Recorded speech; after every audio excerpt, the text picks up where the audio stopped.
My name is Ben Livingston. I'm the first person to ever see a cloud with the intention to cause it to do military damage. I know I can say that, and I did it several times before the next person did it. Tell me what these clouds are we're looking at. Well, these clouds were located up in the southern part of North Vietnam, and we needed to make rain down on the Ho Chi Minh Trail, Highway 1. But there weren't any real clouds around. There were a number, this was the end of the monsoon season, but there were a number of these small clouds that barely reached the freezing level, and by putting a small amount of silver iodide in there, we got them to collect and start to build. And as they built, we just worked on the largest tower in the group until in just a very short time we had the clouds that were. You told me this cloud got 14 inches of Well, this cloud, of course, this is all the same cloud. I was cleared top secret, eyes only, as high as you could get. I got interested in weather modification when I was a farm boy. I never could understand why the clouds wasn't bigger, had a little more shade, and was chopping that cotton. So I got in the Navy. I managed to get into meteorology school, and I think that's really where I learned the most of my physics. I was assigned to the Typhoon Squadron in Guam, where I served for 3 years as a flight meteorologist and meteorological engineer. From there, I came back to additional school at Texas A&I University down in Kingsville, and from Kingsville, they sent me to the Hurricane Hunter Squadron in Jacksonville, Florida. That squadron, of course, had just become involved in Project Storm Fury. So when I reported to that duty station as a meteorological engineer, I was immediately designated the military member of the Storm Fury Advisory Board. We were doing quite a lot of testing work out over the test range at China Lake, California, where we dropped cloud seeding flares or silver iodide generators into clouds, or just where we wanted to see what the reaction was. And it was there when I learned for sure that you could really change a cloud by the amount of silver iodide you put in it and where you put it. This cloud here, from the time it started raining till it quit, it put out a little over 14 inches of precipitation. What did that do to the North Vietnamese? Well, it just washed all the roads out, and there was a bridge attached to a mountain that they'd bombed and could not get rid of it. This heavy rain washing out down that river took that bridge out. So you guys finally got it done. This was on October 13th. These are cloud seeding dispensing units on the side of C-130s. As you can see, these units held 52. These dispensers held 52 units. And under here on this F4, we had these camouflaged so they looked like they were. Did you fly those? Yes. You piloted the F4? Yeah. So you're a jet pilot too, huh? Yeah, I did these for about 7 years. You fly them all, huh? That's neat. And these were our own airplanes. The airplanes I had in my commercial cloud seeding business. See? I had a Duke, and a turbocharged Duke, of course, and Cessna 310 and a Turbo 210, and we built the flares, just built them into the wings of our airplane so that they caused as little resistance as possible, or drag as possible. And this right here, these are pyrotechnics that we've cut in sections and fused them so that they could burn either singles or a pair, or cut half in two, or cut in 3 pieces, or cut in 5 pieces. So you can see obviously here, although these are dispensed in the vertical, they are essentially a horizontal cloud seeding device. See, that's how we made these clouds, like in Vietnam, work, because we could take a cloud, take a pyrotechnic like this, had a little bitty piece in it and would fly by and just barely touch the cloud with one part. So that kept from blowing the thing apart, blowing the cloud up. But what we would do, and like in Carla or Rita, those kind of clouds, we would maybe use, this is one cloud seeding device here, cut into 5 pieces. But in one like this, you may be flying 350 miles an hour, kicking one out every 200 or 300 meters, and just essentially seed the whole area on the horizontal, and the whole top would blow away. Amazing. We were the first ones to fly into hurricanes for the purpose of modifying them, if you will. That was Project Storm Fury. I began to be extremely confident that we could do about what we wanted to with a hurricane. The Project Storm Fury had been going on since 1961, and they had already done 2 experiments, one in 61 and 63. Well, by 1964, when I was there in 1964, I wrote the plan and started to have a track and a mission for every flight that was on the hurricane cloud seeding experiments. So we had documentation for everything. Operation of Project Storm Fury are very positive. His report said that we claim they should consider now if a hurricane heads straight towards Miami. Some wanted to continue hurricane reductions, and the other part did not want to. It was a political football, and there are people that were wanting to do more pure research and less application engineering wanted to kill Project Storm Fury. So they built up an artificial barrier that prevented hurricanes from ever qualifying to be experimented or seeded for damage reduction. NOAA research people came up with data that suggested that if a hurricane went through a certain little geographical area, there was no history in 100 years that a hurricane that had been through that area ever reached land. So they made a requirement that the storm must go through this area of, I call it an area of improbability, before it would qualify for hurricane damage reduction attention. So after about 10 years, no hurricanes went through there, and the people, that is the scientists who didn't want to spend money on aircraft reconnaissance, decided, well, it's just too expensive, we can't wait any longer, so they killed the project altogether.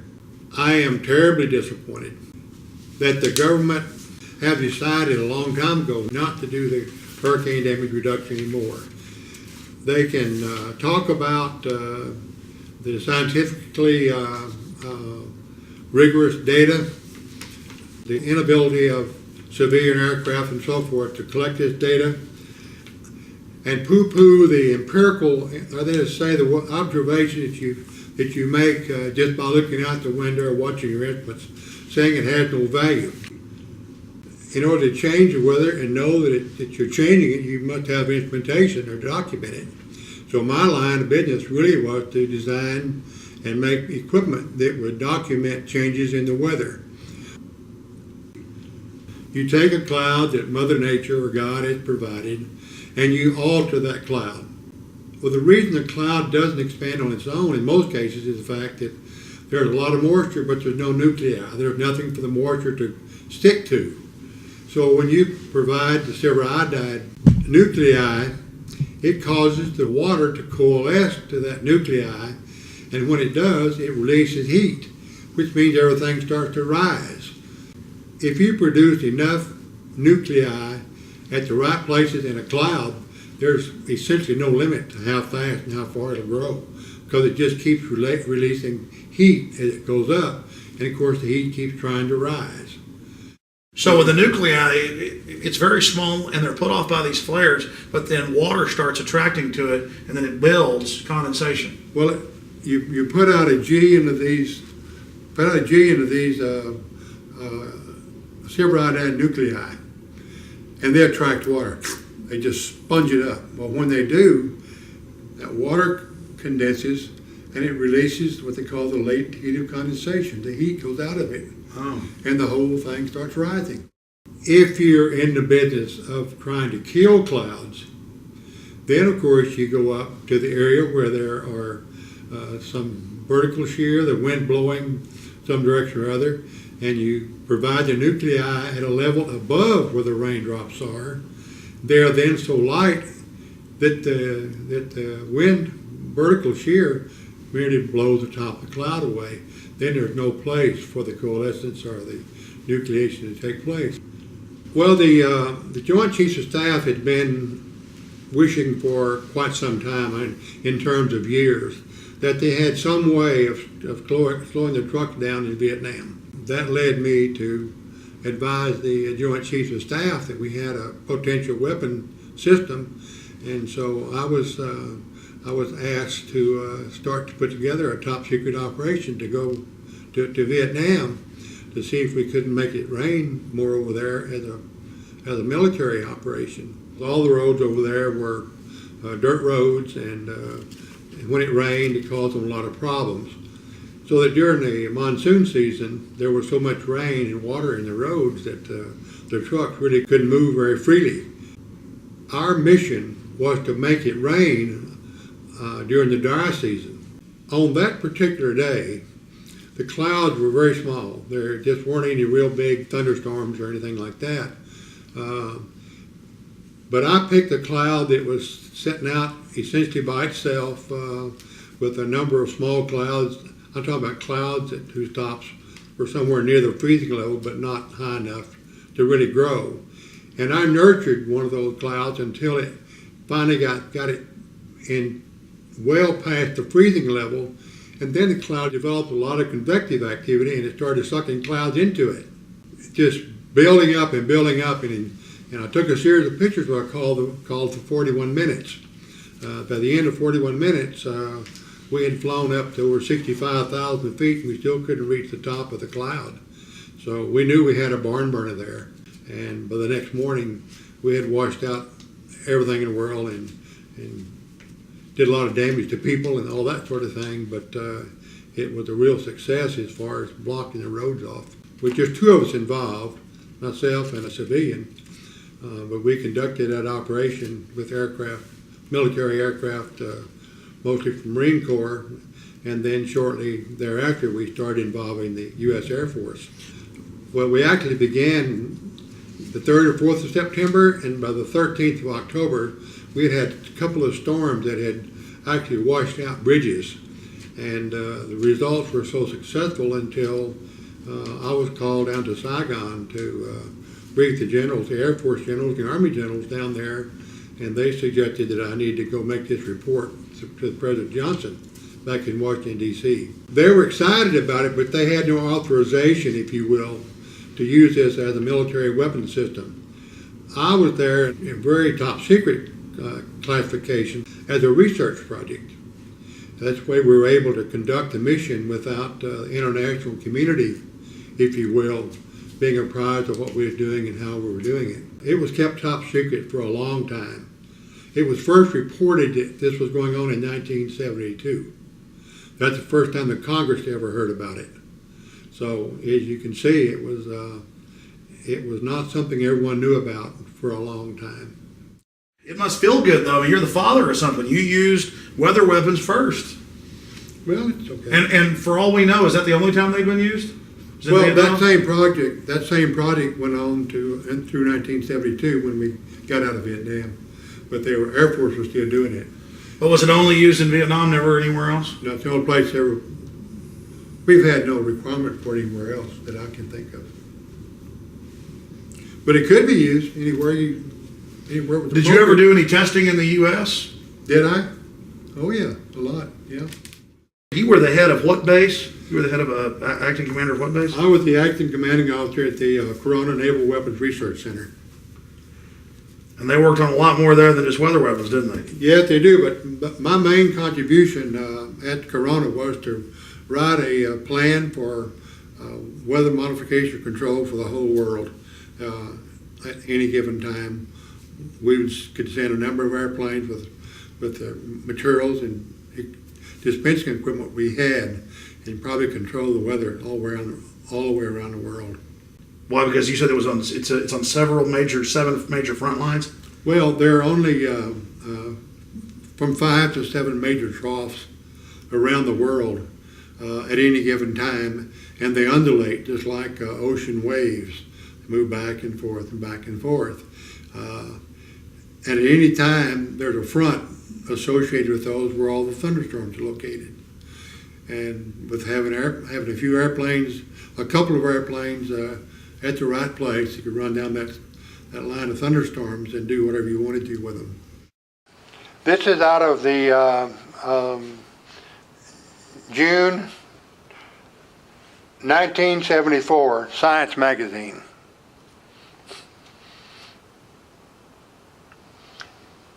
And this article was actually written in it says it's written in 1974. Yeah, it was 1974. And this is when the Senate got wind that something had been going on in Vietnam that they didn't know about, and they wanted to know about it. Well, it's interesting to note that this project ended in 1972. It started in 1966. So you can see the secrecy. Senator Pale was a kind of aggressive senator about people doing things that the Senate didn't know about. He got wind of it and he asked for a briefing. And a Colonel Sasser, I believe his name may have been something else, but a colonel, Air Force colonel, gave his committee a briefing and told them it had been going on since in a research configuration from 1966 to the present time. President Johnson was very mild. It turned out that he had known my father. So we had a little old homecoming there for just a few minutes. And then he asked me what I was doing and told me he had read and been briefed on what we were doing and how we were doing it. And he asked me my opinion of it and asked if I thought that we could continue that. I said, well, I see no reason why we can't continue it, because we'll have the same kind of weather coming up again in March of next year, and we can seed and make rain right into the monsoon system. And we can then extend the monsoon system well past this August end to maybe the first week in November. He didn't say a whole lot about it, except he thought it was he thought it was real weird, if you will, that people could take a little weather modification and change the whole climate in the country. When I came back to the States, where I had time to do something as far as weather modification was concerned, I went back to my duties, if you will, as being the military member of the Project Storm Fury Advisory Committee. Without getting anything classified, can you tell us about some of the tests you did in China Lake? Well, of course, in China Lake, we had different manufacturers of these cloud seeding devices. We had different yields for them. We had different burn times on how fast we wanted to put all this nuclei out. And so we tested all those things in China Lake. We'd pick a cloud out in the middle of the desert out there. We had 100 miles test range out there that belonged to the weapons center. And we'd just pick a thunderstorm and go do what we wanted to with it. By 1969, we had all the latest state-of-the-art equipment in a number of airplanes, and we also had aircraft equipped with dispensing equipment to put silver iodide into a hurricane. The hypothesis for how to do this had been designed, developed by Dr. Joanne Simpson, and her husband, Dr. Robert Simpson, was the director of Project Storm Fury for a number of years. And we followed her hypothesis, which said that if you seed enough clouds in the right front quadrant of a hurricane where the energy cells are, you may build a second eye, or at the minimum make this original eye much bigger, which meant you have a reduction in wind velocity. Tell us again, Mr. Livingston, Ben, just exactly who Mr. Simpson is.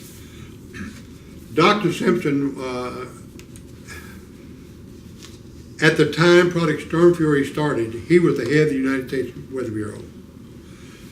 With the funds being made available for Project Storm Fury, they created a new department or new entity of government called the National Hurricane Research Center. And Dr. Bob Simpson, was the director of that group. So he's preeminent. He is preeminent, and his wife Joanne, I attended a ceremony for her induction into the National Center for Atmospheric Research Laboratory's Wall of Fame last summer, in which her name was placed on the wall as one of the 5 preeminent scientists in the nation in the 20th century. That's his wife Joanne, who was the head of Project Storm Fury for the 2 years. I worked with her for those 2 years. And they're saying right here that this is conclusive. Yes. So why aren't we saving people hundreds of billions of dollars and thousands of lives? This needs to be implemented. This book, Hurricane Watch here, is very important because it's written by a person who's a former director of the National Hurricane Center. So he's had worlds of experience in research in these things. And I might add that I took Dr. Bob Sheets on his first airplane ride into a hurricane in 1964.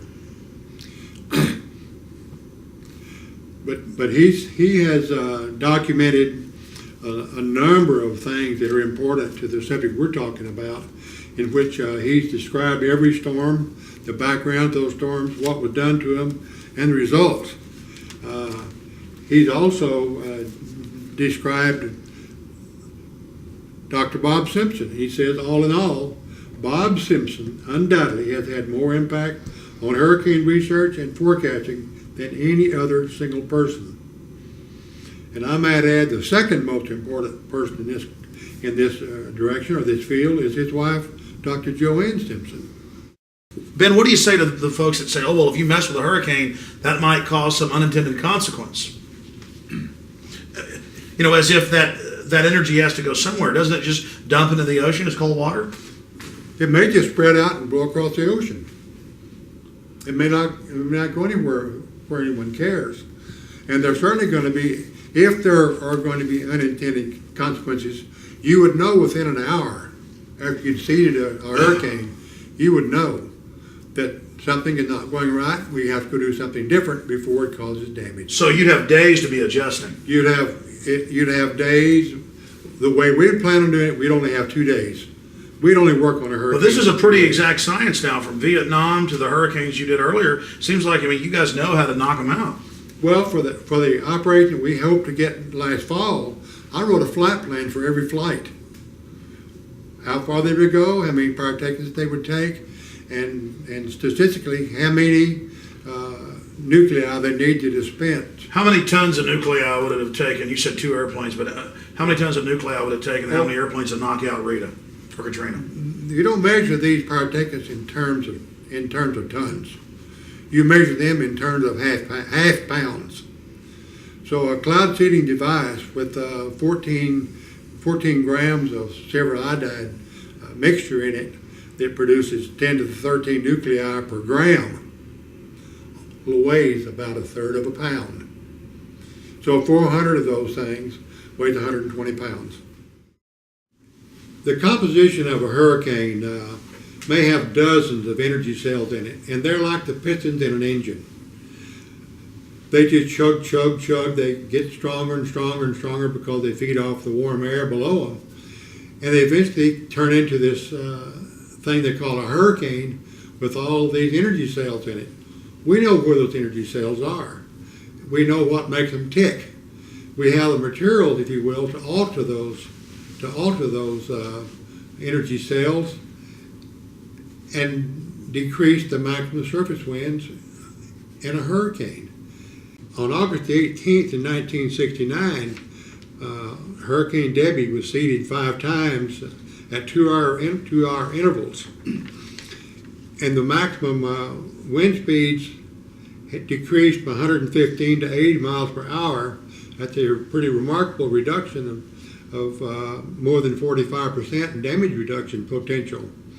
The storm was left alone on the 19th, and on the 20th went back and seeded that cloud the second time and decreased the winds again to just under 100 miles per hour, or about 24% more damage reduction potential.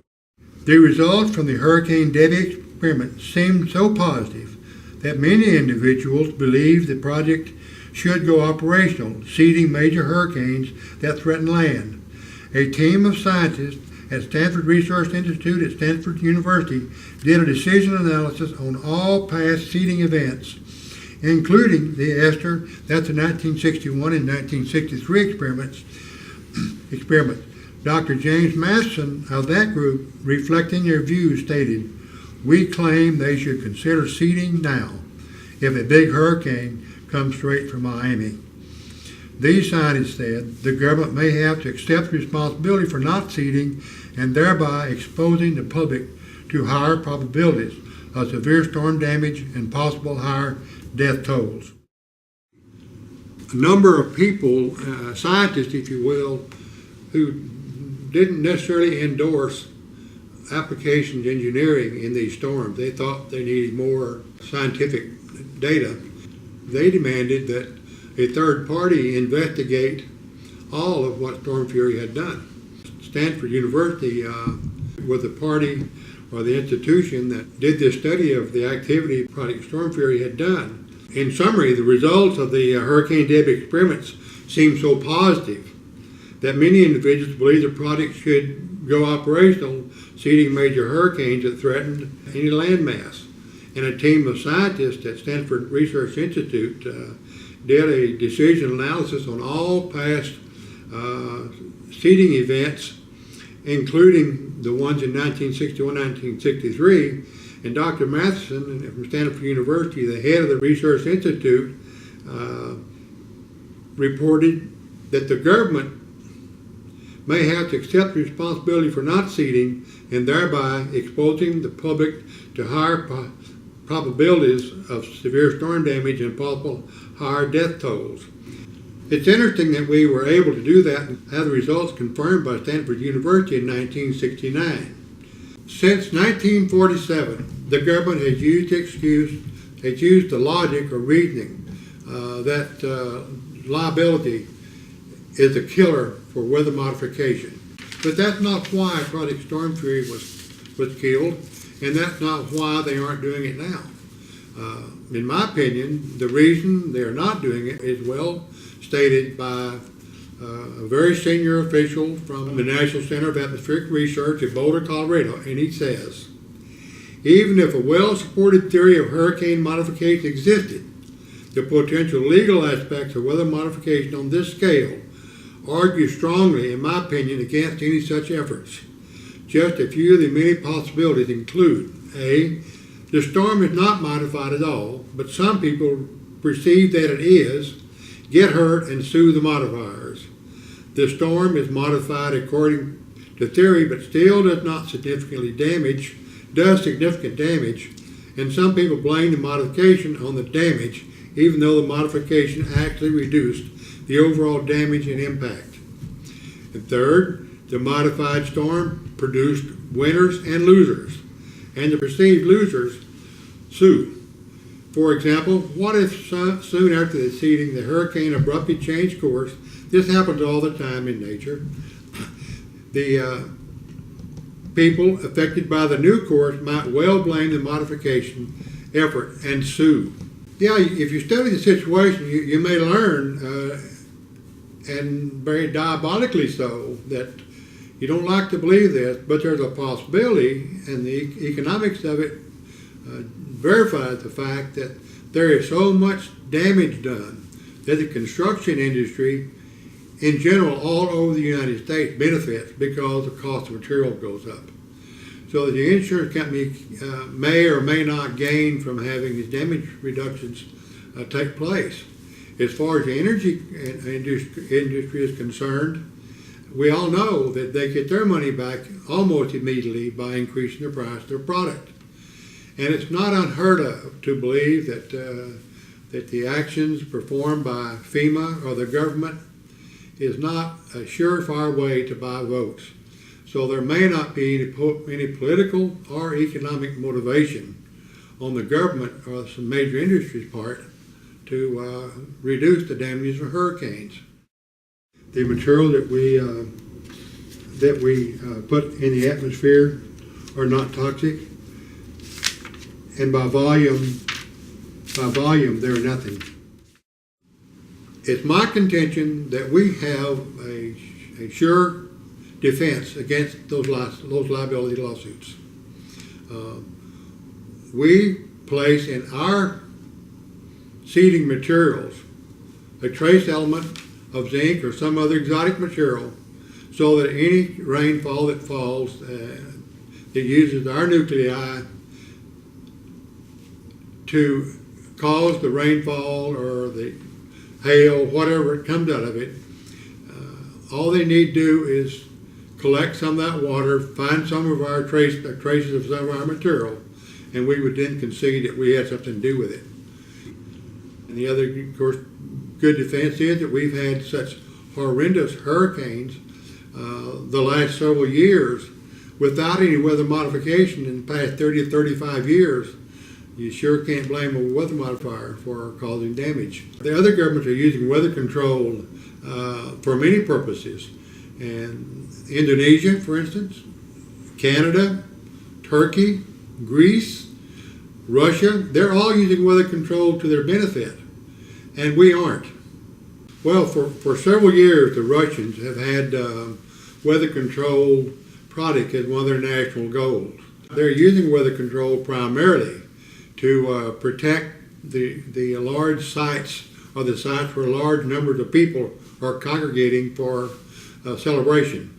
So, such as in Moscow or Stalingrad, when they have these big military events there, or parades, so forth, they bring their cloud seeding people in, and their objective is to keep it from raining or to knock the clouds down.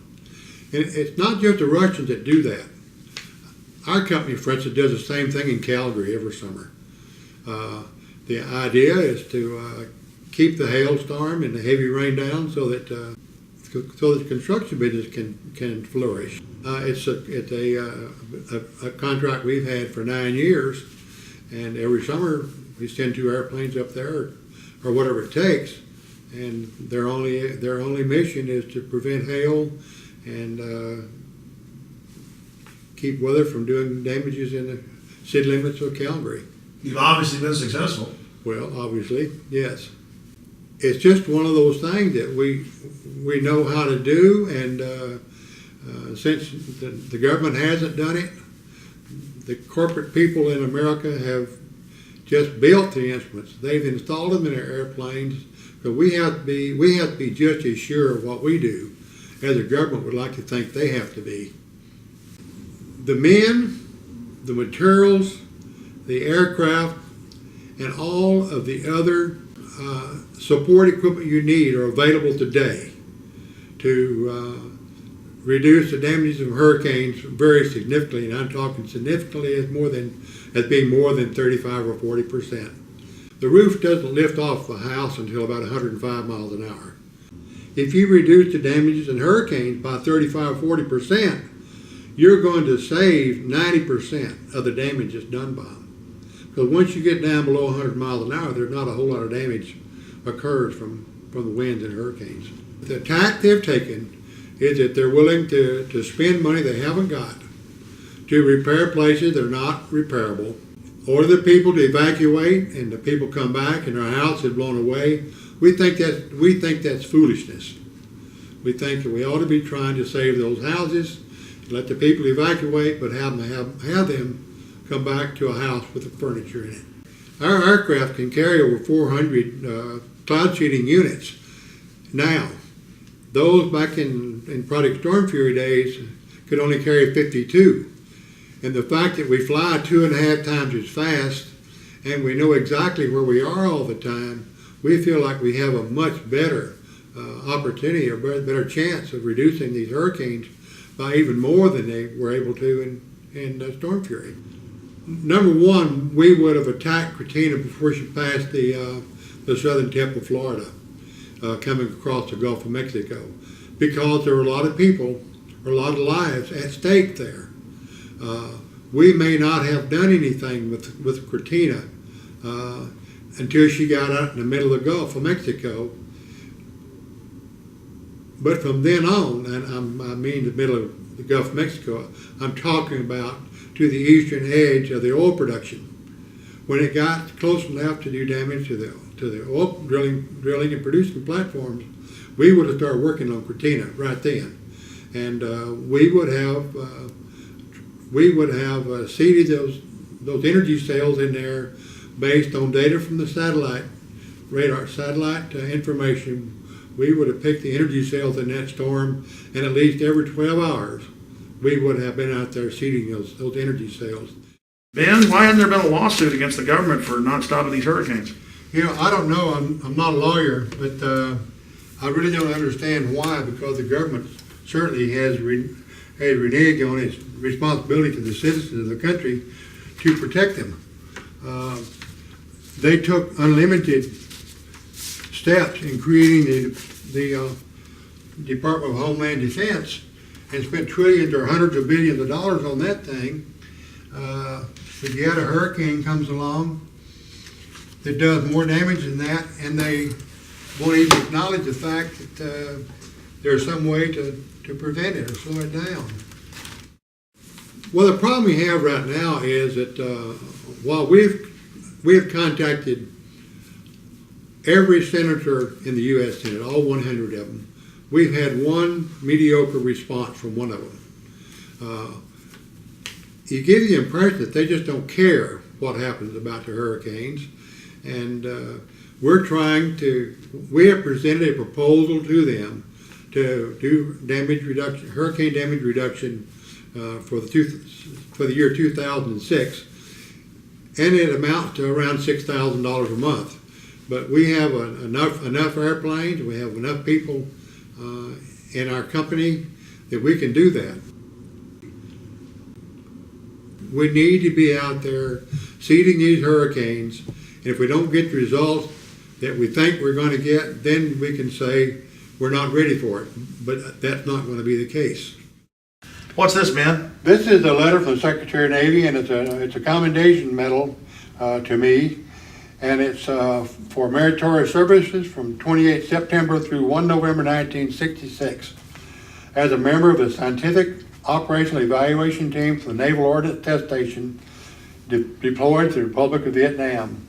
During this period, Lieutenant Livingston directly participated in project flights in a combat zone, in program planning, scientific data collection and evaluation, in material readiness of scientific recording equipment, and in the daily preparation of the weapon system under development, demonstrating outstanding professional competence. He and our procedures, thereby improving their effectiveness. His unyielding demand for accurate and complete data collections, his relentless search for technical competence, and his unwavering devotion to duty were major factors in the outstanding success of the project and were instrumental in the development of a unique major combat capability for the United States.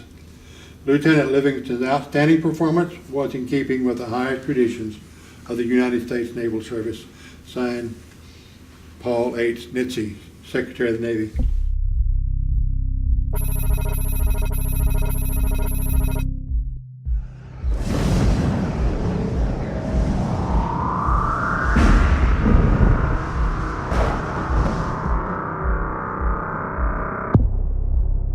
Visit Infowars.com and PrisonPlanet.com.